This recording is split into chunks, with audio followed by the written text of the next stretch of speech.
भाई मानत नाम मोरा साधो मानत नाम मोरा रे। बार बार मैं ये समझाऊं जग में जीवन थोड़ा रे।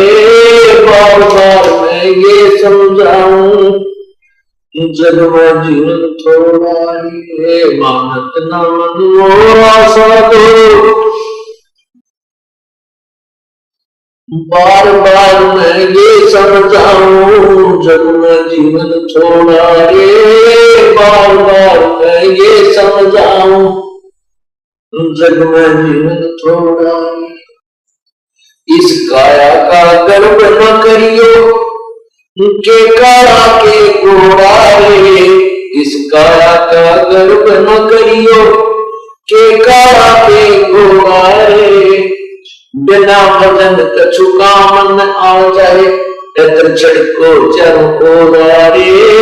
बिना भजन कछु काम न आ जाए अतर छड़को चारों ओर रे। मानत ना मन मोरा साधो बार बार मैं ये समझाऊं जग में जीवन थोड़ा रे।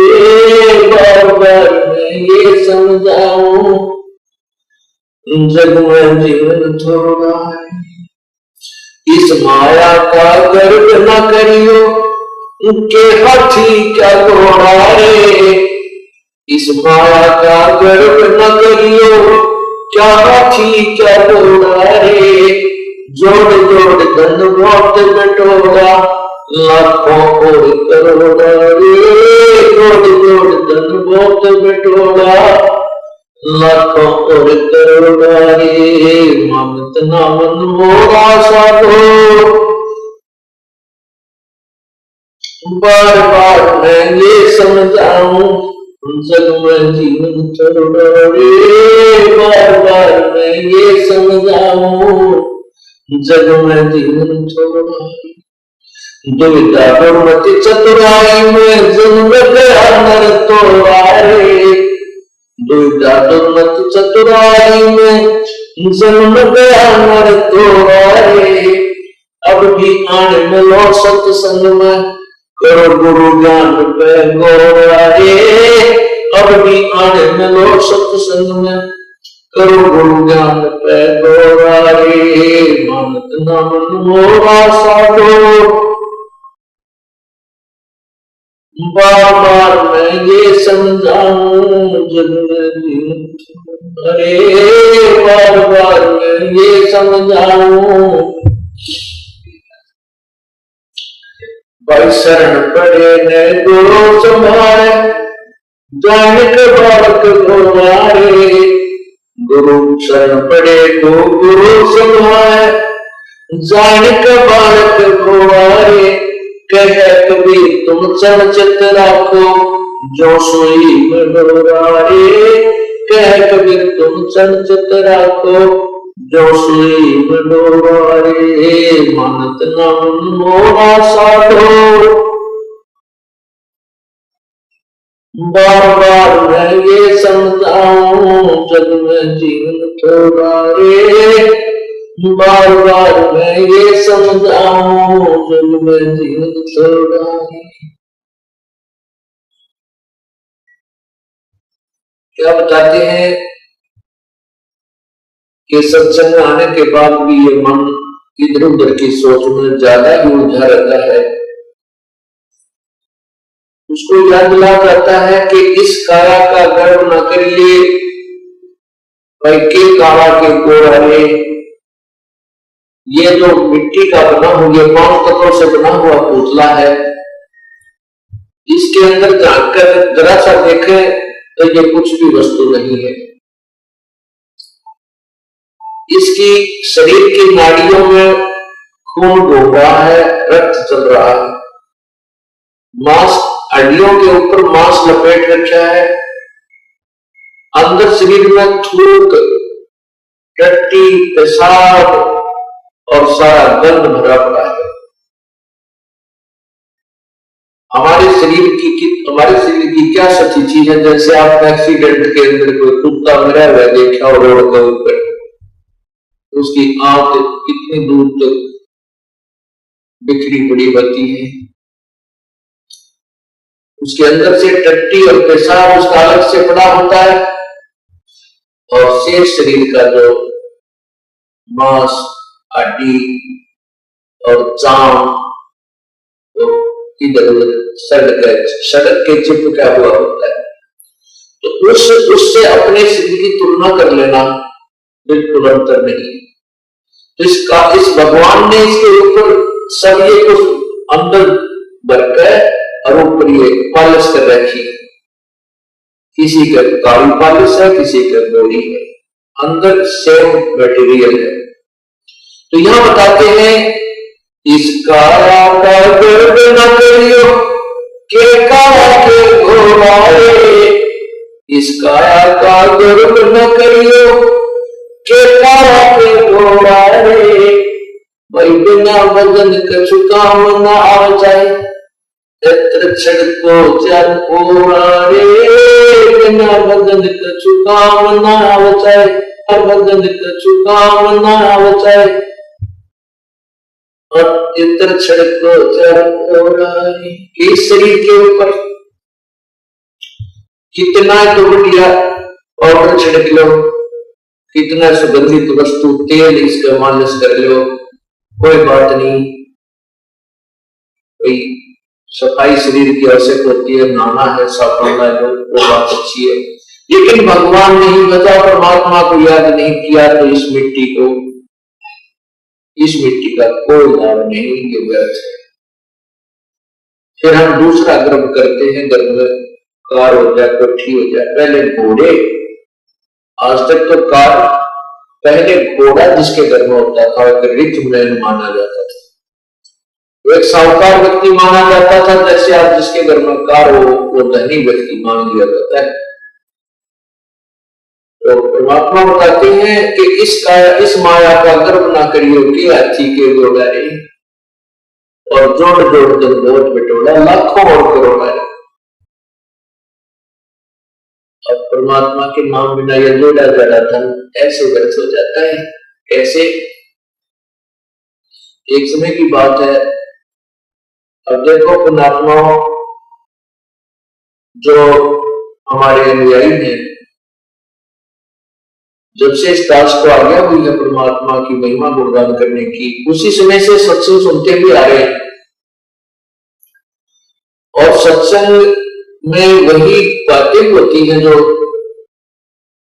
प्रभु की महिमा की प्रतिदिन गाई और सुनाई जाती है। उन्हीं को बार बार सुनाया जाता है, उन्हीं के विषय में आपको प्रेरित किया जाता है, सावधान किया जाता है और परिचित कराया जाता है प्रभु की महिमा से।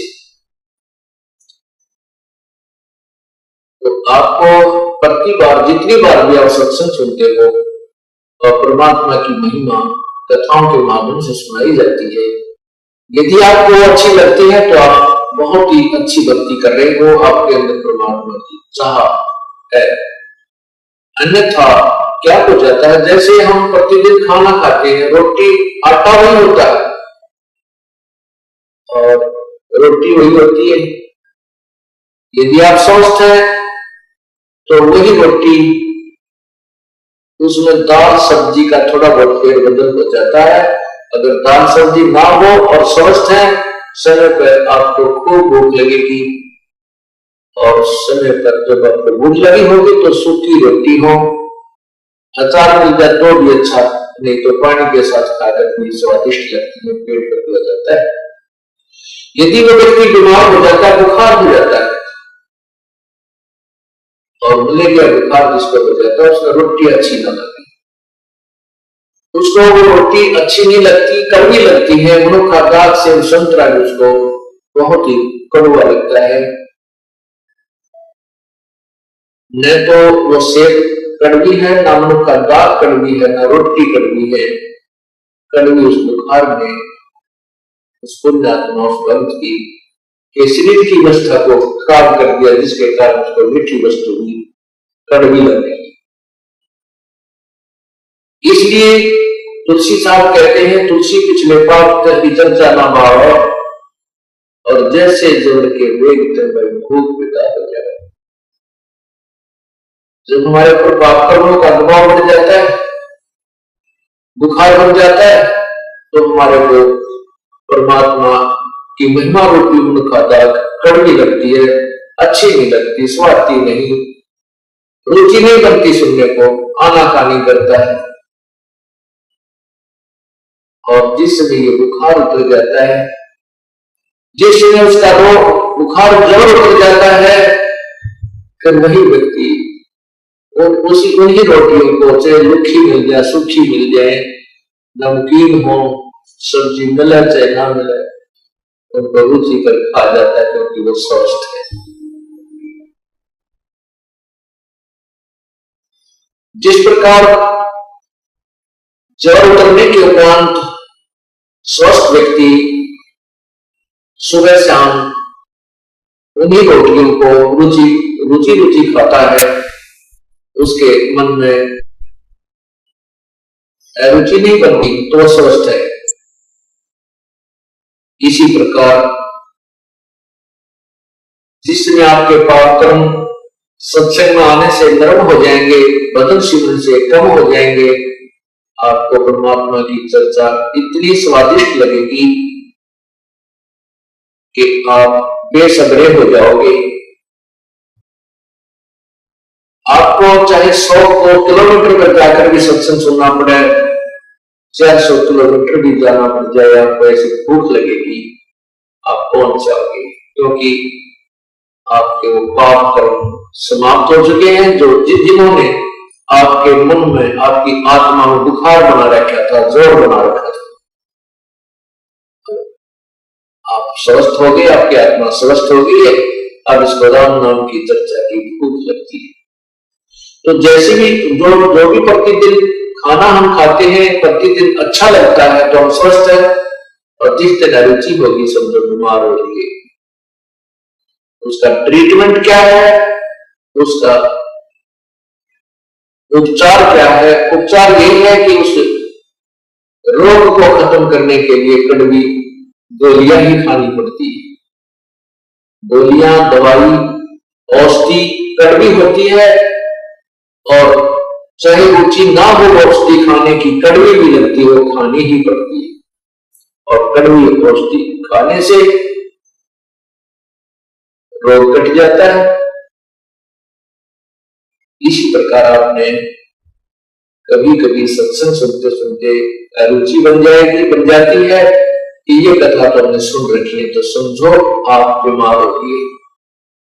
आपके अंदर पाप कर्मों का कोई दबाव कहीं ना कहीं से बन चुका है, और यदि आपके अंदर गद होती है, चाहे आपने 100 बार सुन रखी है, 1000 बार सुन रखी है कथाएं, और उतनी ही रुचिकर, और रुचिकर क्या उसको सुनने के बाद फिर रोम खड़े हो जाते हैं। कितनी बार सुने, क्योंकि वो तो हर बार सुनने और हर बार याद रखने की बातें हैं। फिर आपकी भक्ति, आपका जो ज्ञान है वो स्वस्थ है, आप ठीक सकते हैं।